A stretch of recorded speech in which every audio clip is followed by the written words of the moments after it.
High, আমি শ্রাবণী। আজকে আমি তোমাদের সাথে একটি নতুন রেসিপি নিয়ে চলে এসেছি। আজকে ঝোল করবো, তাই বেগুন, সজনে ডাঁটা, গাজর, আলু, টমেটো ধুয়ে কেটে নিয়েছি।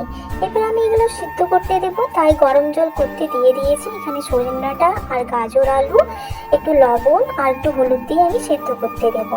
ব্যাস, আমার সেদ্ধ হয়ে গেছে। এগুলোকে আমি তুলে নেবো। এবার তুলে নিয়েছি আমি। এরপর আমি বেগুনটাকে ভাজার জন্য কড়াইতে তেল গরম করে নিয়েছি। এবার আমি বেগুনটাকে দিয়ে দেব। তার সাথে আমি একটু লবণ আর হলুদ গুঁড়ো সামান্য পরিমাণে আমি ছড়িয়ে নেব। এটা সুন্দর করে 2 থেকে 3 মিনিট পর্যন্ত বেগুনটাকে আমি ভাজতে থাকবো।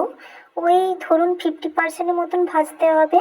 তো আমার বেগুন ভাজা হয়ে গেছে। এটাকে এবার আমি নামিয়ে নেব। এরপর আমি ওই সেম পজিশনে সেদ্ধ করা আলুটাও আমি ভেজে নেব। আলুটা ভাজছি কারণ টেস্টটা আরও সুন্দর আসে। তো আমার আলু ভাজা কমপ্লিট হয়ে গেছে। এটাও আমি তুলে নামিয়ে নেব। এরপর আমি কড়াইতে তেল গরম করে নিয়েছিলাম, তার সাথে কুচনো পেঁয়াজ এবং দুটো চেরা কাঁচা লঙ্কা আমি দিয়ে দেব। এবার সুন্দর করে এটাকে ভাজবো যতক্ষণ একটা ব্রাউন কালার আসে।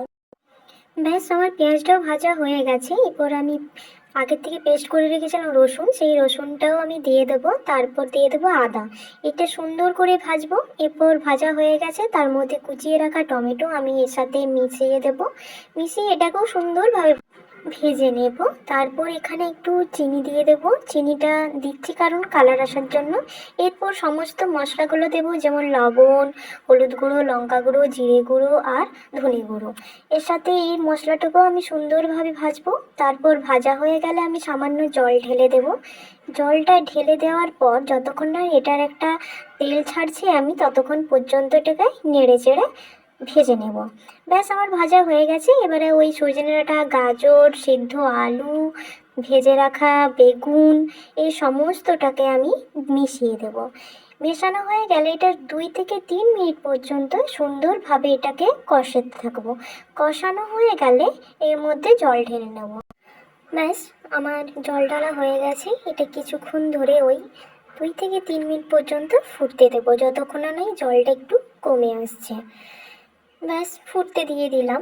এরপর দেখুন আমার ফোটানো হয়ে গেছে। সবজিটা নামার আগে আমি সামান্য গরম মশলা এই সবজিটার মধ্যে ছড়িয়ে নেব।